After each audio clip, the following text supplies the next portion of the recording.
Yes hello and नमस्कार। This is Shivaji teachers academy channel और मैं आपके लिए लेकर आया हुआ हूँ उत्तर प्रदेश सहायक अध्यापक परीक्षा 2018 अर्थात ये जो 2018 में 68,500 पदों पर भर्तियाँ हुई थी उसी का पेपर है। तो मैं इसके साथ 150 क्वेश्चन जो है इसका डिस्कशन करूँगा आपके साथ। इसमें कोई ज़्यादा झंझट नहीं रहेगा ऑप्शन का, क्योंकि इसमें ऑप्शन नहीं करना था, सीधे वन लाइनर आंसर देना था। जैसे वन वर्ड सब्स्टिट्यूशन होता है ग्रामर में, उसी प्रकार का। तो चलिए बढ़ते हैं अपने सीधे क्वेश्चन पे और मैं डिस्कशन करना शुरू करता हूँ। और बिल्कुल ये 68,500 का पुराना पेपर है, 2018 में आया हुआ, जो उसकी समय अवधि शायद 3 से 2 घंटे थी शायद। चलिए ठीक है, क्वेश्चन नंबर फर्स्ट पे आते हैं। तो ये अपठित गद्यांश दिया हुआ है और पूछे गए प्रश्नों का उत्तर दीजिए। तो पद जो गद्यांश है उसको पढ़ना शुरू करते हैं। मनुष्य के लिए साक्षरता की सर्वाधिक आवश्यकता है। निरक्षर व्यक्ति अपना विकास नहीं कर सकता। प्रजातंत्र की सफलता के लिए उसके नागरिकों का साक्षर होना आवश्यक है। साक्षरता प्रतीक है स्वतंत्रता एवं विकास का। यदि इस अभियान की सफलता और विफलता का निष्पक्ष दृष्टि से विश्लेषण करें तो हमें पता चलता है कि यह अभियान जन जागृति लाने में सफल रहा है। इस अभियान को सफलतापूर्वक चलाना चाहिए। तो इस गद्यांश में एक प्रश्न मिलता है हमको, प्रजातंत्र की सफलता के लिए क्या आवश्यक है। तो ये ऊपर साफ साफ लिखा हुआ है। और जस्ट 1 सेकेंड मैं ब्रश ले लेता हूँ। चलिए हाँ, ये रहा, प्रेजेंट रहा। अब चलिए ठीक है। तो ये लिखा हुआ प्रजातंत्र की सफलता के लिए क्या आवश्यक है, तो ये साफ साफ इसका आंसर है, प्रजातंत्र की सफलता के लिए उसके नागरिकों का साक्षर होना आवश्यक है। चलिए इसका ये उत्तर हो गया। फिर क्वेश्चन नंबर सेकंड पे आते हैं। नीचे दिए गए अपठित पद्यांश को ध्यानपूर्वक पढ़कर पूछे गए प्रश्नों का उत्तर दीजिए। फिर है जो अपठित पद्यांश है, पद का अंश, उसको पढ़ के मैं आपको सुनाता हूँ। दंभ का जहाँ जहाँ पड़ाव था, सत्य से जहाँ जहाँ दुराव था, वह चला कि अग्नि बाण मारता, पाप की आह आह उजाड़ता, वज्र बन गिरा गिरे विचार पर। ठीक है, तो ये 150 क्वेश्चन का एक कंपाइलेशन ही इतनी जल्दी ख़त्म नहीं होने वाला है। तो थोड़ा सा डिस्कस तो करना पड़ेगा, समय तो देना पड़ेगा आपको। तो पहला क्वेश्चन जो है, मतलब दूसरा क्वेश्चन है, अग्नि शब्द का तद्भव रूप क्या होगा। तो मैं लिखने का प्रयास करता हूँ। अग्नि शब्द का तद्भव रूप होगा आग।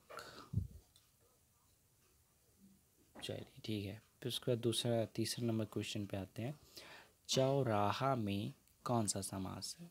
अब देखिए चौराहा में कौन सा समास होता है, तो द्विगु समास होता है। बिल्कुल सही, द्विगु समास होता है, क्योंकि इसमें संख्या का उल्लेख होता है और जिस शब्द में संख्या का उल्लेख हो वहाँ पर द्विगु समास होगा। जिसके हाथ में चक्र हो उसके लिए एक शब्द होगा, तो उसके लिए शब्द होगा चक्र पाड़ी। चलिए ठीक है, अब बढ़ते हैं अपने नेक्स्ट क्वेश्चन पर। क्वेश्चन नंबर 5 है, कंघी का तत्सम शब्द क्या है। तो कंघी का तत्सम शब्द क्या है, कंकति। इसका तत्सम शब्द बनेगा कंकति। ये रहा। फिर लिखा हुआ है क्वेश्चन नंबर 6 है, व्यू का विलोम शब्द क्या है। व्यू, तो व्यू के सामने आ लगा देना है, आ उपसर्ग यूज कर देना है, तो इसका ये विलोम शब्द बन जाएगा।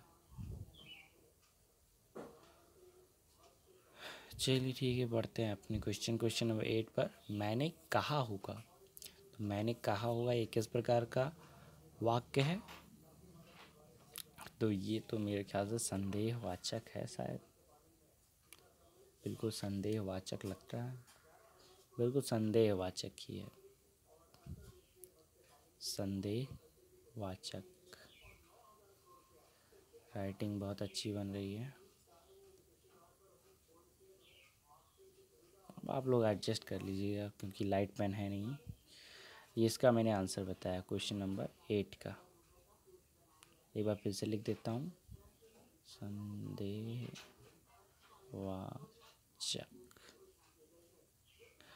चलिए ठीक है, बढ़ते हैं क्वेश्चन नंबर 9 पे। आस कही कुटिल भई उठ ठाड़ी, मानहु रोष तरंगी नी बाढ़ी में मानहु के द्वारा कौन सा अलंकार बनता है?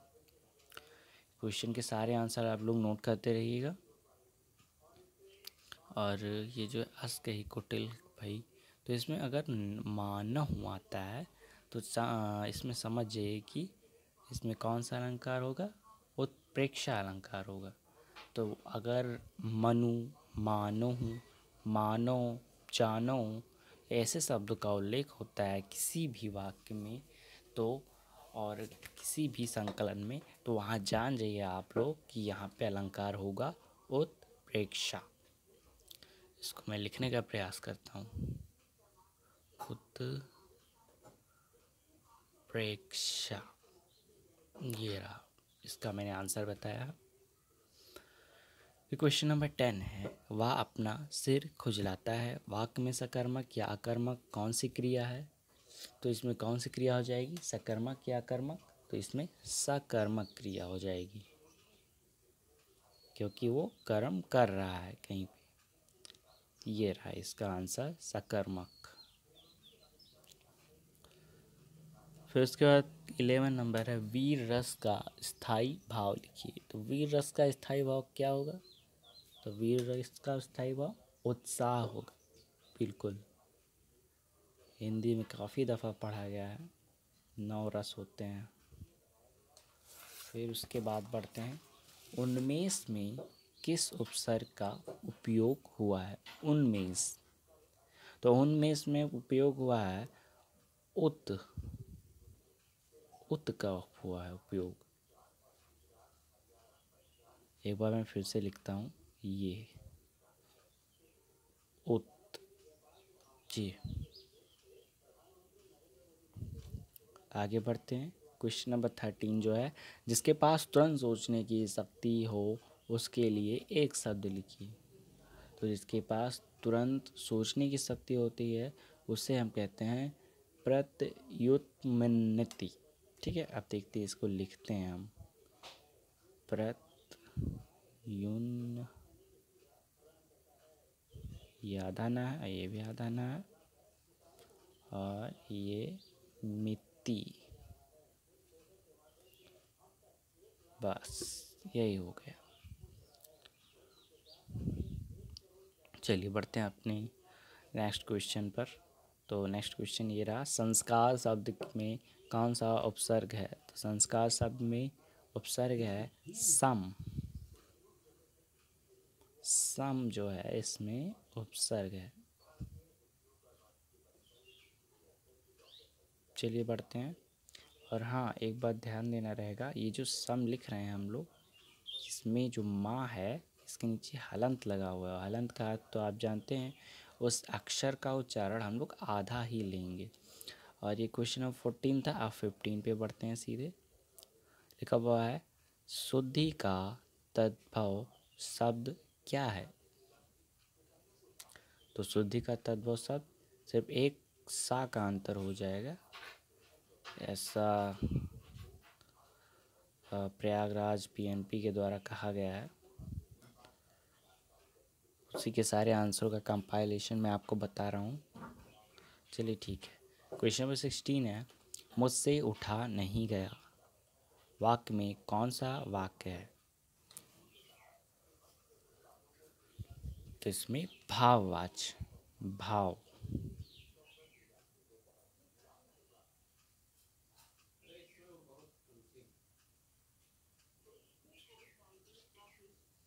फिर है, पर्वत के ऊपर समतल भूमि, वाक्य के लिए एक शब्द बताइए। तो क्वेश्चन नंबर 17 है, पर्वत के ऊपर की समतल भूमि क्या है? अधिव्याका। ठीक है, तो इसके लिए वन वर्ड सब्स्टिट्यूशन होगा अधिव्याका। अगर कोई पर्वत है और उसके ऊपर कोई समतल भूमि है तो हम लोग भूगोल की भाषा में उसे पठार कहते हैं, और पढ़ने में भी पठार आता है, चौरस भाग जिसे कहा जाता है। बीटीसी फर्स्ट सेमेस्टर में होता है इस शब्द का उल्लेख। और फिर उसके बाद है लिखावट। लिखावट शब्द में किस प्रकार का प्रत्यय है? तो लिखावट शब्द में आवट जो है ये प्रत्यय है।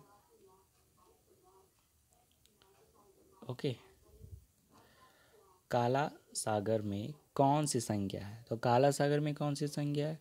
कि एक सागर का नाम है, तो इसीलिए इसे व्यक्तिवाचक संज्ञा कहा जाएगा। ठीक है, तो मैं इसको लिखता हूँ व्यक्तिवाचक।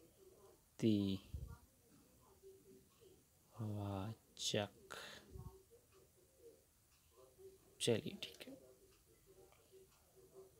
इसका आंसर मैंने बताया हुआ है क्वेश्चन नंबर 19 का। फिर उसका क्वेश्चन नंबर 20 है, प्रधानमंत्री में कौन सा समास है? तो प्रधानमंत्री में समास है कर्मवाचक।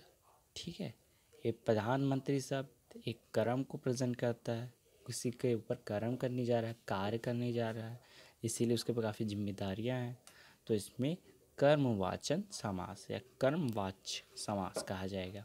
मैं इसको लिखता हूँ कर्मवाच्य। चलिए क्वेश्चन नंबर 21 पे पहुंचते हैं सीधे। अब इंग्लिश का पोर्शन जो है, read the comparison poetry carefully and answer the question. When I consider how my light is spend era of my days in this dark world and wide, and that one talent which is death to hide, lost with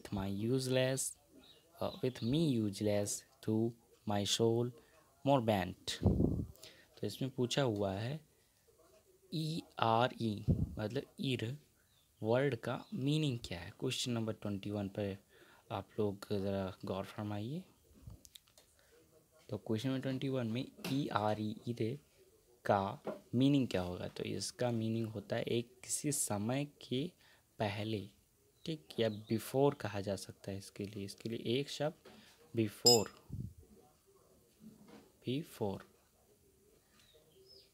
चलिए ठीक, question number 22 है, use the suitable conjunction to complete the following sentence. और अच्छा, ईरे का meaning मैं यहाँ पर बता देता हूँ, यहाँ पे इसको समझा देता हूँ। When I consider how my light is spend, जब मैं सोचता हूँ, मैं जानना चाहता हूँ, मैं मानता हूँ कि मेरी यश या मेरी लाइट कैसे फैलेगी, कैसे व्यतीत होगी। एरे हाफ माई डेज, ठीक है, मेरे जो आधे दिन के पहले ही। In this dark world and wide, ये जो अंधेरी नगरी है, ये अंधेरा संसार है, जग संसार है, इसमें मेरे जो आधे दिन है कैसे गुजरेंगे। तो ये एंड द वन टैलेंट, और यही एक प्रतिभा है, which is death to hide, जो मेरे मृत्यु को मुझसे छिपाती है। लॉस्ट मी यूजलेस, मुझे यूजलेस की भांति बनाती है। Through my soul more bent, और इस तरह से मेरी आत्मा को और ही कोसती है, या कहा जाए बेंट करती है। बेंट मीन्स होता है मोड़ना, ज़्यादा से ज़्यादा होता है, मतलब कोसती है, मोड़ती है, या बार बार उसे उत्सुक करती है। तो इसका ये मीनिंग हो जाएगा। खैर क्वेश्चन पे आते हैं। ERE इर का होगा मीनिंग बिफोर। फिर इसके बाद है question number 22, he was not only punished but also find. तो यहाँ जो ब्लैंक है, तो इस ब्लैंक में हम लोग क्या भर देंगे? Not also, just one second, not only but also, not also बोल रहा था। चलिए आगे बढ़ते हैं सीधे। Is sweet in the following sentence a part of subject और प्रेडिकेट। तो ये जो नीचे दिया हुआ sentence, the mangoes in the basket are sweet, तो एक बात तो आप लोग जान लीजिए, जो हेल्पिंग वर्ब होता है उसे हेल्पिंग के वर्ब के बाद का जितना भी पार्ट होता है, कुछ भी लिखा हो, वो प्रेडिकेट ही कहलाएगा। बाकी जो ये हेल्पिंग वर्ब आर है, इसके पहले जो है ये सारे सब्जेक्ट कहलाएंगे। तो सब्जेक्ट प्रेडिकेट को डिफाइन करने का यही एक तरीका होता है। तो यहाँ पे जो स्वीट है ये प्रेडिकेट है, तो यहाँ हमको लिख देना है सीधे सीधे यस। हाँ, फिर क्वेश्चन नंबर 24 है, put in the correct pronoun in the reported speech of the following sentences. Rahul said to me I work in an office. Rahul told me that dash dash worked in an office. ठीक है, तो यहाँ पे ज़्यादा से ज़्यादा use हो जाएगा, क्या होगा, यहाँ पे ही यूज हो जाएगा। Rahul told me that he worked in an office. फिर क्वेश्चन नंबर 25 है, complete the following sentence in with an appropriate article.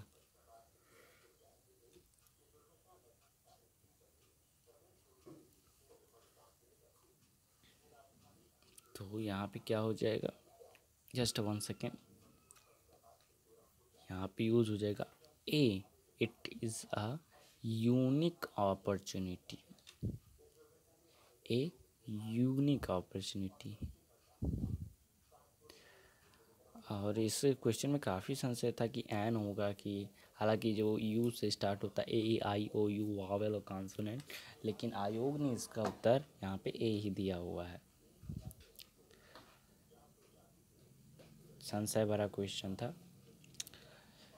ठीक है, बढ़ते हैं अपने क्वेश्चन पर। Read the comprehension passage carefully and answer the question. People take care and other road vehicles for granted today. However, the idea of such vehicles was unheard of about 500 years ago, then in 1478.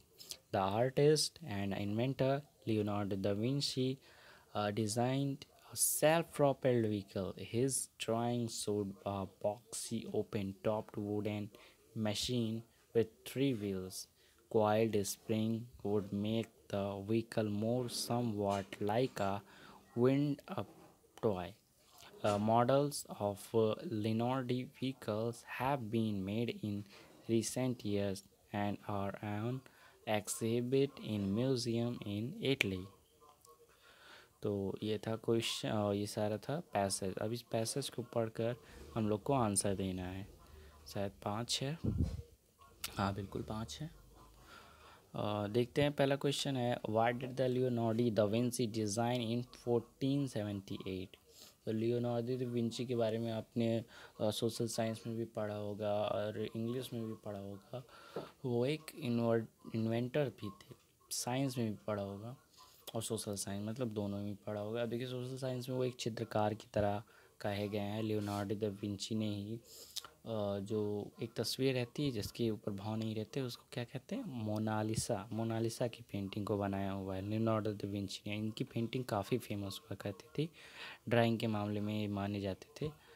1478 में इन्होंने एक self propelled vehicle बनाया, जो आजकल में जो कुर्सी वाले पहिए नहीं होते हैं, तो उसी के टाइप का इन्होंने एक सेल्फ प्रोपेल्ड व्हीकल बनाया, जिसमें सिर्फ 3 पहियों का यूज हुआ है। ये देखिए 3 व्हील्स लिखा हुआ है।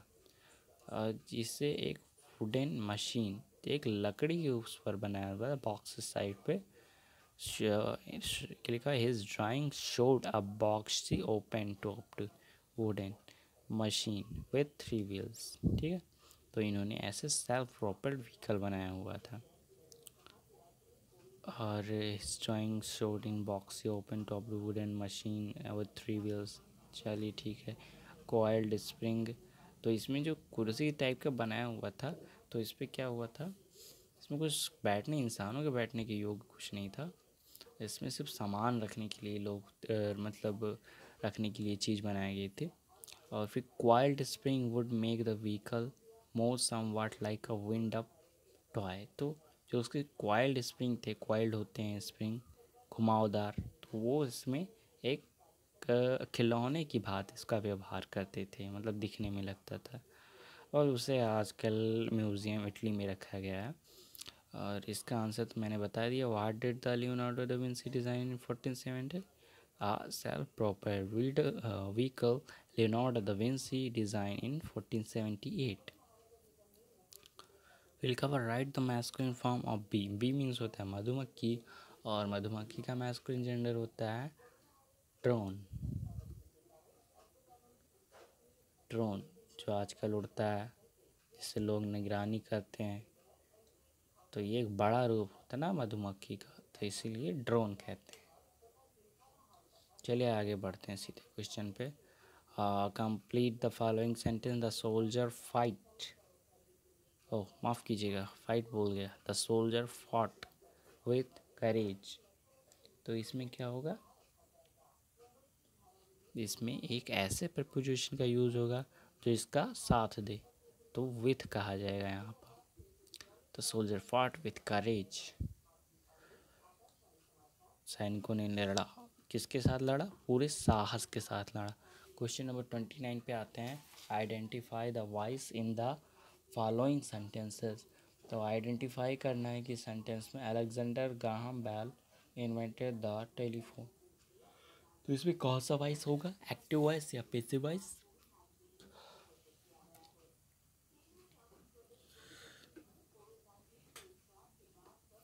इसमें होगा एक्टिव वॉइस होगा। इसको कहीं कुछ चेंज करने की आवश्यकता नहीं है। और लोग देखते हैं तो इसको सीधे चेंज करने लगते हैं, लेकिन इसमें सिर्फ वॉइस ही बताना है। जस्ट 1 सेकेंड, ये रहा। इसको मैं एक्टिव वॉइस लिखने का प्रयास करता हूँ। Active voice. चलिए ठीक है, बढ़ते हैं अपनी नेक्स्ट क्वेश्चन पर। Question number 30। Mention a common suitable prefix to the following word. तो इसके ऊपर की प्रीफिक्स लिखना है। तो प्रीफिक्स भी क्या लिख देते हैं? री राइट, रिफ्रेश, रीटेक। तो इसके सारे के सारे री राइट, रिफ्रेश और रीटेक, मैं इसको बता देता हूँ आपको। इसके आगे जो है, इसके आगे सीधे री लगा दीजिएगा, तो ये प्रीफिक्स सारे के सारे एक ऐसे वर्ड बन जाएंगे जो सुटेबल प्रीफिक्स का काम करते हैं। चलिए क्वेश्चन नंबर 31 पे आते हैं। नीचे दिए गए अपठित पद गद्यांशों को ध्यानपूर्वक पढ़कर पूछे गए प्रश्नों का उत्तर दीजिए। तो ये आपका अपठित गद्यांश है। एकदा राजकुमारा सिद्धार्थ विहाराय उद्याने गतवान सा क्रंदन ध्वनियम आश्रड़ोत 2 बार हो गया। फिर उसके बाद है तदेव च एका हंसः तस्य सम्मुखे भूमौ अपतत् तं दृष्ट्वा सिद्धार्थः करुणापूर्णः सञ्जातः पुनश्च सः हंसस्य शरीरतः बाणं निष्कास्य यावत् पश्यति तावद् देवदत्त तत्र समागतः। सा सिद्धार्थम् उक्तवान् यो सिद्धार्थ एषः हंसः मया हतरमं हंसं मह्य देहि। सिद्धार्थ उच्चैः अवदत् न दास्यामि अहम् अस्य रक्षका। ठीक है, तो ये वही सिद्धार्थ देवदत्त की कहानी है। जब वो घूमने गए थे सिद्धार्थ, तो एक बार क्या हुआ कि एक बार उनके जो चाचा के लड़के थे शायद भाई थे, तो उन्होंने बाढ़ से एक हंस का शिकार किया और वो सिद्धार्थ के सामने आकर गिरा। तो उन्होंने कहा कि इस हंस को दे दीजिए, तो इस हंस को कहा नहीं, मैं नहीं दूंगा, क्योंकि मारने वाला जो होता है वो बचाने वाले से ज़्यादा बड़ा होता है। जो बचाने वाला होता है वो मारने वाले से ज़्यादा बड़ा होता है, ये होता है। चलिए ठीक है, तो ऐसा ही कुछ कहा था उन्होंने। अहम अस्य रक्षका, उन्होंने उसकी रक्षा की थी। रक्षा करने वाला बड़ा होता है, मारने वाला छोटा होता है। तो देवदत्त ने हट की थी, तो फिर उसके बाद वो राजा के दरबार में गए, तो ऐसी सी बात हुई, फिर उसके बाद बच गए। और फिर उसके बाद वो हंस जो है सिद्धार्थ का घोषित कर दिया गया। चलिए ठीक है, प्रश्न पे आते हैं सीधे। प्रश्न है विलोक्य इति पदस्य गद्यांशे पर्याय पदम किम प्रयुक्त। तो जो विलोक्य है इसमें जो इसका क्या अर्थ होगा।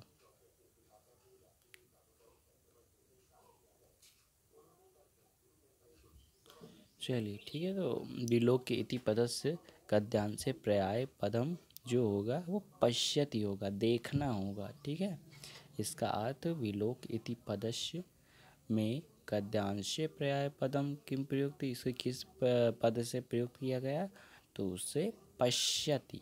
मैं लिखने का प्रयास करता हूँ, जस्ट 1 सेकेंड। पश्यति, तो ये किम के जगह लिख दिया जाएगा पश्यन्ति, पश्यति, माफ़ कीजिएगा, पश्यति होगा। क्वेश्चन नंबर 32 पे है कुत्र अव्यय का क्या अर्थ है। कुत्र माने क्या होता है, कहाँ होता है, ये सबसे आसान। फिर लिखा हुआ सा चौरभ्य विभेति, इस वाक्य में चौरभ्य पद में किस विभक्ति का प्रयोग हुआ है। तो इस वाक्य में चौरभ्य में कौन से विभक्ति का प्रयोग हुआ है। तो इस वाक्य में चौरभ्य में पंचमी विभक्ति का प्रयोग हुआ है, पंचमी। और पंचमी के बाद देखते हैं, ये जो सारे क्वेश्चन दिए हुए पद्यांश और गद्यांश के, ये इतने मतलब बड़े बड़े दे दिए गए, उनसे संबंधित बस 1-2 क्वेश्चन दिए गए हैं। तो ये सिर्फ क्वेश्चन के लिए मतलब पेपर की टाइमिंग बढ़ाने का एक तरीका है, बाकी और कुछ ज़्यादा है नहीं। तो ऐसे ही माया फास में मत पढ़िए और अपने फोकस कीजिए क्वेश्चन के आंसर पर सीधे। फिर उसके बाद देखते हैं प्रत्येकम पद में उपसर्ग प्रयुक्त है। तो प्रत्येकम मतलब प्रति धन एक होता है, तो इसमें उपसर्ग यही हो जाएगा, प्रति। फिर उसके बाद है पठनीय शब्द, पठनीय पद में कौन सा प्रत्यक्ष है। तो और ये प्रत्यक्ष लिखा हुआ है यहाँ पे, होना चाहिए तो प्रत्यय होना चाहिए यहाँ। चलिए हम ही लोगों को सही कर लेते हैं, प्रत्यय हो जाएगा। और इसमें जो होगा अनियर, अनीय, और ये रा जो है इस पर हलंत लगा हुआ है। ठीक, इसको मैं फिर से लिखने की कोशिश करता हूँ, आ नी रा, हलंत। ठीक है, ये हो जाएगा। फिर लिखा हुआ पंचग्राम में कौन सा समाज है। समास होना चाहिए यहाँ पे, बिल्कुल काफ़ी ज़्यादा मिस्टेक हुआ है, समास है। तो पंचग्राम में कौन सा समास है, ये तो अभी आपको पता ही होगा। जहाँ पे संख्या का उद्देश्य हो वहाँ पे द्विगु समास हो जाता है। जस्ट 1 सेकेंड, राइटिंग काफ़ी अच्छी जा रही मेरी, ये रहा द्विगु समास। ये मैं इसका आंसर बताया हुआ हूँ, इसका आंसर। चलिए ठीक है, फिर लिखा हुआ क्वेश्चन नंबर 37 सुखार्थ में कौन सी संधि है। तो सुखार्थ में कौन सी संधि है, दीर्घ संधि, इसमें दीर्घ संधि। चलिए ठीक, बढ़ते हैं। फिर लिखा हुआ क्वेश्चन नंबर 38 HOI का सूत्र, जो सूत्र है किस संधि का विधान करता है। तो ये HOI व सूत्र अयधि संधि का विधान करता है, उसका उल्लेख करता है, अयधि। इसको मैंने संस्कृत के पुराने वीडियो में भी बताया हुआ, संस्कृत के जो यूपी टेट के आए हुए थे क्वेश्चन या सुपर टेट के आए हुए थे उसमें मैंने बता चुका है। और फिर का बालिका शब्द के प्रथम विभक्ति बहुवचन का रूप लिखिए। तो बालिका शब्द के प्रथम विभक्ति का बहुवचन रूप होगा बालिका। यहाँ पे जो हो जाएगा बालिका, बस ज़्यादा कुछ नहीं करना है। इसमें लिखने के बाद बस इसके पीछे जो है जो 2 डॉटेड होते हैं विसर्ग टाइप का, से आह का उच्चारण होता है, उसी को कर देना है। तो बहुत ज़्यादा डॉटेड हो गए, 1 सेकेंड, थोड़ा सा मैं फिर से करता हूँ, ये डॉटेड। ठीक है, तो क्वेश्चन नंबर 40 हो गए। नीचे दिए गए अपठित पदांशों को ध्यानपूर्वक पढ़कर पूछे गए प्रश्नों का उत्तर दीजिए। दाने तपसि शौर्य च विज्ञाने विनय नय विस्मयो न हि कर्तव्यो बहुरत्ना वसुंधरा प्रश्न अस्माकं वसुंधरा कीदृशी वर्तते। तो इसमें जो वसुंधरा है ये क्या बता रही है, क्या वर्तित कर रही है, क्या बखान कर रही है, तो ये बहुरत्ना का विधान कर रही है। वसुंधरा मतलब धरती का, तो इसे कहेंगे बहुरत्न, बिल्कुल रत्ना। एक सेकेंड फिर से लिखना कोशिश करता हूँ, ये रहा बहुरत्ना। चलिए नेक्स्ट क्वेश्चन पे बढ़ते हैं, सीधे मैथ आ गया हुआ है। तो एक व्यक्ति एक स्थान से बी तक एक समान चाल से 4 किलोमीटर चलता है। 4 किलोमीटर चलता है, चलिए ठीक है। फिर लिखा हुआ है तथा एक समान, कुछ दूसरे पे जाना पड़ेगा हमको, ये रहा, एक समान चाल से 2 किलोमीटर घंटा से वापस लौट आता है। तो उसकी पूरी यात्रा का औसत चाल होता है। तो देखिए आपके लिए मैं मैथ इससे पूरे स्क्रीन पे तो कर नहीं पाऊँगा, तो इसके लिए मैंने जो आंसर है उसको मैंने एक अलग पीडीएफ बनाकर इस पर मैं डिस्कस करूँगा। मतलब पीडीएफ क्या है, मैं इसी वीडियो में डिस्कस करूँगा। तो देखिए कैसे करता हूँ डिस्कस, आपको हो सके तो पसंद आए। तो इसके लिए मैं पहले बता देता हूँ, एक तो क्वेश्चन हो ही जाएगा यहाँ पर। इसका जो फॉर्मूला होता है 2xy plus x plus Y, ठीक है। और जैसे ही दिया हुआ है यहाँ पे 2 गुणे 4 गुणे 2 बटे 4 धन 2, अर्थात 4 और 2 को जोड़ देंगे और फिर ये जो 2 और 4 और 2 है ये वाला, इनको गुणा कर देंगे, ठीक है। ये जो औसत चाल निकाला जाता है कि उतने किलोमीटर जाता है और इतने किलोमीटर में वापस आता है, तो ये एक निकालने का एक छोटा सा फार्मूला है कि इसे इस्टेब्लिश करने में काफ़ी ज़्यादा समय लगता है। इसलिए एक फार्मूले को आप लोग ये रटे रहिए। तो इसको देखते हैं, 2 चौके 8, 8 दूनी 16, तो 16/6 हो जाएगा, ठीक। तो 16/6 किलोमीटर प्रति घंटा। अब इसको आप चाहे छोटे में कर दीजिए, कन्वर्ट कर दीजिए, चाहे बड़े में कर दीजिए, कोई बात नहीं। को फिर से मैं लगाता हूँ, अब की बार हो सकता है साफ साफ लग जाए। तो ये रहा 2xy और x प्लस वाई और 2 क्रॉस 4 क्रॉस 2 अपॉन 4 प्लस 2, ठीक है। और फिर यहाँ पे 2 चौके 8, 8 दूनी 16 हो गया और बटा 6 हो गया। अब 6 दूनी 12 भी कर सकते हैं, तो 6 दूनी 12 हो गया। तो यहाँ 2 इधर लिख देते हैं और 6 इधर लिख देते हैं, तो बचा कितना, 6 दूनी 12 और 12 4 16। अब इसको 2 से काट लीजिए, 2 हो जाएगा और 3 से काट लिया, अर्थात 2 सही 2/3 किलोमीटर प्रति घंटा के हिसाब से आंसर आएगा, ठीक है। तो इसको मैं दिखा देता हूँ। अच्छा चलिए ठीक है। तो जल के नेक्स्ट क्वेश्चन पे आते हैं। वायु के सापेक्ष जल तथा कांच के अपवर्तनांक क्रमशः 4/3 व 3/2 हैं। तो इसका अपवर्तनांक क्या हो जाएगा, तो इसके अपवर्तनांक का एक सूत्र होता है, तो उसको सूत्र में आपको बताता हूँ, एक सेकेंड। हाँ तो सर जी बिल्कुल, ये सूत्र जो मैं इसको बताता हूँ, सूत्र क्या एक छोटा सा ट्रिक है, तो उसको याद कर लीजिए। तो ये जो जल का अपवर्तनांक है, कांच का अपवर्तनांक है, क्रमशः दिया हुआ है, तो इसको सीधे पहले ऐसे लिख दीजिए 4/3 और फिर 3/2, ठीक। अब ये जाएगा इसके, जस्ट 1 सेकेंड,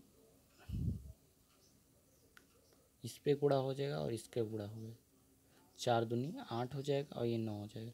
और फिर इसका ही रिवर्स, एक सेकेंड, ये रखा 4/3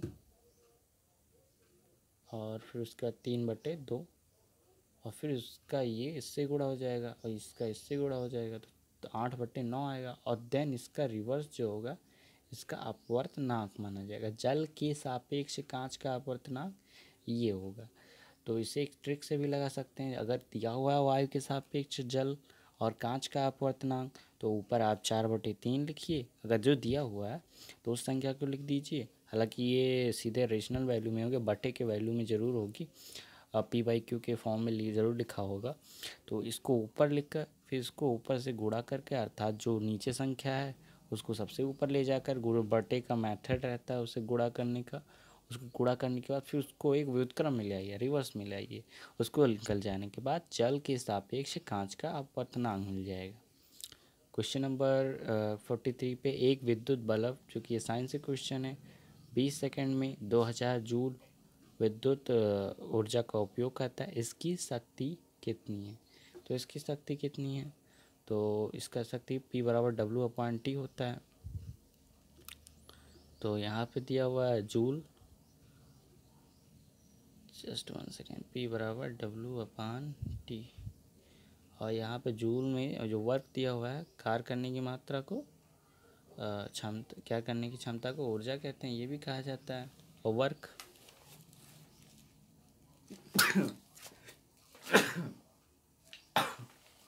माफ़ कीजिएगा।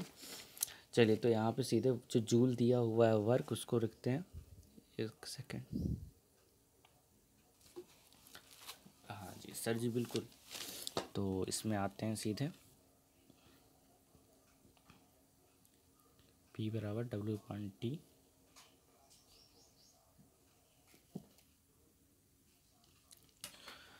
हाँ जी सर जी, बिल्कुल। PWT जो है, बीच में वीडियो पोस्ट हो गया था, और ये वर्क को ऊपर लिख देंगे 2000, और सेकंड ऐसे लिख देंगे, ये जीरो से ये जीरो कट जाएगा, और 2 दामा 200 होता है, अर्थात 100 आंसर आ जाएगा। ठीक, 100 वाट, पावर को वाट में कन्वर्ट कर देंगे, मतलब वाट में कहा जाएगा। ठीक है, कार्य करने की सामर्थ्य जो है वो वाट में कहा जाता है। अगर एक अश्व शक्ति में कितने होते हैं, कितने वाट होते हैं, तो इसको आप कमेंट कीजिए कमेंट बॉक्स में। चलिए ठीक है, क्वेश्चन नंबर आते हैं 44 पे, ओजोन परत किन किरणों को अवशोषित करती है? तो ओजोन परत किरण को अवशोषित करती है, तो पराबैंगनी किरणों को अवशोषित करती है। तो ये रहा पराबैंगनी। चलिए ठीक है, फिर उसके बाद बढ़ते हैं, हैलोजनों में सबसे अधिक इलेक्ट्रॉन स्नेहता किस तत्व की है? तो हैलोजनों में सबसे अधिक इलेक्ट्रॉन स्नेहता फ्लोरीन तत्व की है।